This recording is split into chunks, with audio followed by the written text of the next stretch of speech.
नमस्कार। आज 29 सितंबर 2020 दिन मंगलवार है। चलिए जानते हैं आज की वीडियो में ताज़ा खबरों के अपडेट्स। पेंशन स्कीम के नियमों में हुआ बदलाव, डीजल की कीमतों में आई गिरावट, ट्रेन में एसी का सफ़र होगा महंगा, सरकार की तरफ से लिए गए कुछ नए नियम, इम्यूनिटी पावर को लेकर सरकार करने जा रही है कुछ उपाय, अक्टूबर में बंद रह सकते हैं बैंक। खबरों को जानने के लिए हमारे साथ बने रहे और वीडियो को अंत तक देखें। इंडिया गेट के पास कांग्रेस कार्यकर्ताओं ने ट्रैक्टर में लगाई आग, 5 हिरासत में, पंजाब सीएम अमरिंदर सिंह भी धरने पर बैठे। जी हां, कृषि क्षेत्र से जुड़े 3 कानूनों के खिलाफ राजधानी दिल्ली समेत देश के कई हिस्सों में किसानों और कांग्रेस का विरोध प्रदर्शन जारी है। सोमवार सुबह कांग्रेस कार्यकर्ताओं ने दिल्ली में इंडिया गेट के पास एक ट्रैक्टर में आग लगा दी।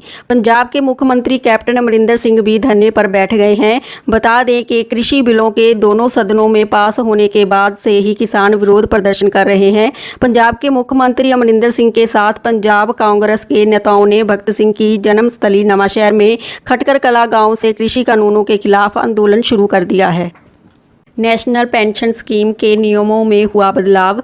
जी हां, नेशनल पेंशन स्कीम के नियमों में सरकार ने करोड़ों अंशधारकों की सुविधा के लिए नियमों में बड़ा बदलाव कर दिया है। पेंशन फंड रेगुलेटर PFRDA ने एक सर्कुलर जारी कर नॉमिनी में बदलाव के लिए ई-साइन आधारित ऑनलाइन सुविधा की शुरुआत की है। इसके साथ ही एक मुश्त पैसा विड्रॉल और दोबारा से खाता खोलने की सहूलियत भी दी है। बता दें, NPS के एक पेंशन सह निवेश योजना है जिसे भारत सरकार ने भारत के नागरिकों को वृद्धावस्था में सुरक्षा प्रदान करने के लिए शुरू किया है।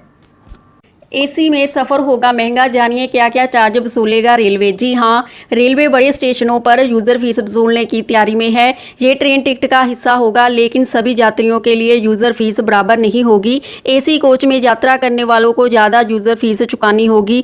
AC 1 में यात्रा करने वालों को 30 रुपये यूज़र फीस होगी। AC 2 और AC 3 में यात्रा करने वालों के लिए यूज़र फीस कम होगी, जबकि स्लीपर क्लास के यात्रियों के लिए मामूली होगी। साथ ही अगर आप किसी को छोड़ने लेने रेलवे स्टेशन गए हैं तो आपको प्लेटफॉर्म टिकट के अलावा विजिटर फीस भी चुकानी पड़ेगी। नकदी संकट से जूझ रहे रेलवे 50 स्टेशनों को रीडेवलप करने के लिए फंड जुटाने के वास्ते यात्रियों पर यूजर फीस लगाने की योजना बना रही है। अक्टूबर में इतने दिन बंद रहेंगे बैंक, अभी से कर लें पूरी प्लानिंग। जी हां, अगले महीने से पूरे देश में फेस्टिव सीजन शुरू हो जाएगा। कोरोना काल में आने वाले फेस्टिव सीजन के दौरान बैंकों की महत्वपूर्ण भूमिका रहती है। हालांकि इस बार अक्टूबर के महीने में बैंक केवल आधे महीने ही खुलेंगे। ऐसा इसलिए क्योंकि इस बार गैजेट, स्थानीय और दूसरा चौथा शनिवार व रविवार मिलाकर बैंकों में करीब 15 दिन छुट्टियां रहेंगी।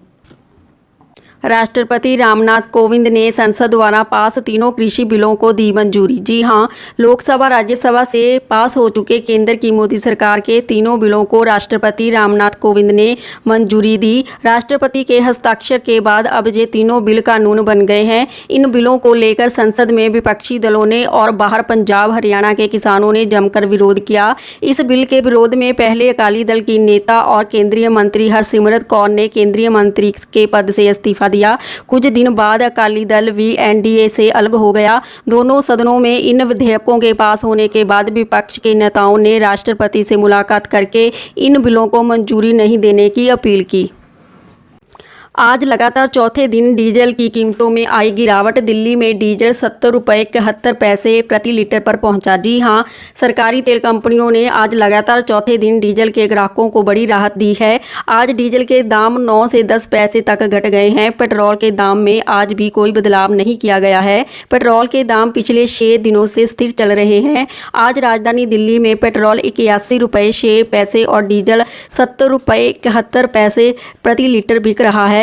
इससे पहले रविवार को भी डीजल के दाम में 14 से 16 पैसे तक की कटौती की गई थी। देश के हर नागरिक की इम्यूनिटी होगी स्ट्रॉन्ग, सरकार करने जा रही है ये खास उपाय। जी हां, केंद्र सरकार महामारियों और संक्रमण से देश के हर नागरिक को बचाने के लिए खाद्य तेल निर्माताओं को विटामिन A और D के तेल में मिलावट जरूरी करने के बारे में विचार कर रहा है, जो शरीर की इम्यूनिटी पावर को मजबूत करने में मददगार होते हैं, ताकि भारत के लोग बेहतर रोग प्रतिरोधक क्षमता का लाभ ले सकें। भारत में पोषक तत्वों की कमी सेहत कुपोषण का बहुत अधिक समस्या है। हमारे देश में एक बड़ी आबादी विटामिन A और D की कमी से पीड़ित है। विटामिन A और D इम्यूनिटी पावर को मजबूत करते हैं, जो कोविड-19 महामारी के समय में महत्वपूर्ण है। लद्दाख पर भारतीय सेना ने की भीषण टैंक की तैनाती, कुछ ही मिनट में दुश्मन के गढ़ को कर सकता है तबाह। जी हां, चीन की हरकतों को जवाब देने के मद्देनजर भारतीय सेना कड़ी ठंड के मौसम में भयंकर सर्दियों से निपटने के लिए युद्ध स्तर पर तैयारियां में जुटी है। ANI द्वारा जारी खबर की माने तो लद्दाख पर भारतीय सेना ने अपने T-90 और T-72 टैंकों की तैनाती कर दी है। इन टैंकों को तैनाती पूर्वी लद्दाख में टुमार डैम चौक क्षेत्र में लद्दाख के पास की गई है।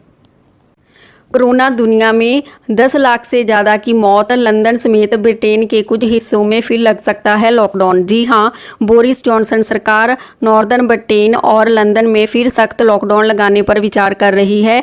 PM ने पिछले दिनों साफ कर दिया था कि देश में संक्रमण की दूसरी लहर तेज हो रही है और इससे वही हालात पैदा होने का खतरा है जो मई और जून में सामने आए थे। लॉकडाउन के दौरान सभी पब, बार और रेस्टोरेंट्स पूरी तरह बंद रखे जाएंगे। लोगों के सार्वजनिक स्थलों पर मिलने पर भी रोक लगाई जाएगी। हालांकि इस दौरान स्कूल और कुछ दुकानों को खोलने की मंजूरी दी जाएगी।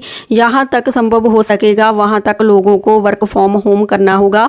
माना जा रहा है कि ये लॉकडाउन 2 हफ्ते के लिए होगा, लेकिन जरूरत होने पर इसे बढ़ाया भी जा सकेगा।